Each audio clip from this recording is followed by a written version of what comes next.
thật là tuyệt vời. Cuộc đời này con đi, Chúa luôn cạnh con. Hôm nay đến mãi sâu xuống mọi nẻo đường, Ngài gần đời con vào trong cánh tay Cha. Lời Ngài dịu dàng ngọt ngào gọi con đến với Cha toàn能, xin luôn dẫn dắt con bởi thần quyền Ngài. Lời Ngài dạy con làm theo ý Cha. Con xin trao dâng cả cuộc đời con trong tay Cha yêu thương. Nguyện Chúa nâng con nên trọn vẹn một Ngài và làm sáng danh Cha.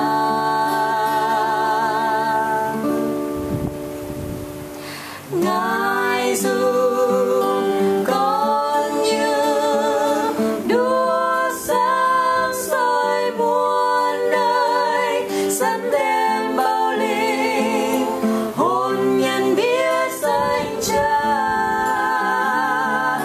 Tràn đầy linh ơn dẫn dắt mỗi bước chân con, Chúa đi bên con hằng ngày dắt đưa con.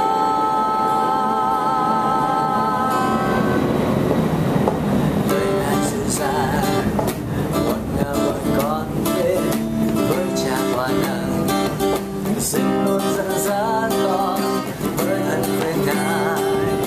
Lời Ngài dạy con làm theo ý Cha.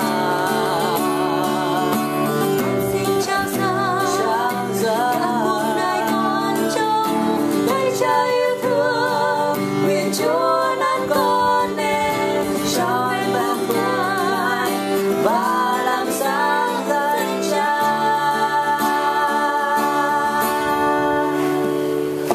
Ngài giúp con như đuốc sáng soi muôn nơi, dẫn đem bao linh hồn nhân biết danh Cha.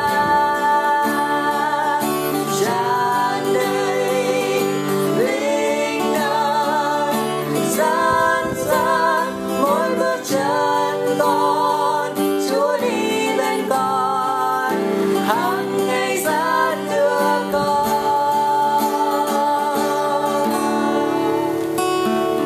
Ngài giúp con như đuốc sáng soi muôn nơi, dẫn đem bao linh hồn nhân biết danh Cha. Tràn đầy linh ơn dẫn dắt mỗi bước chân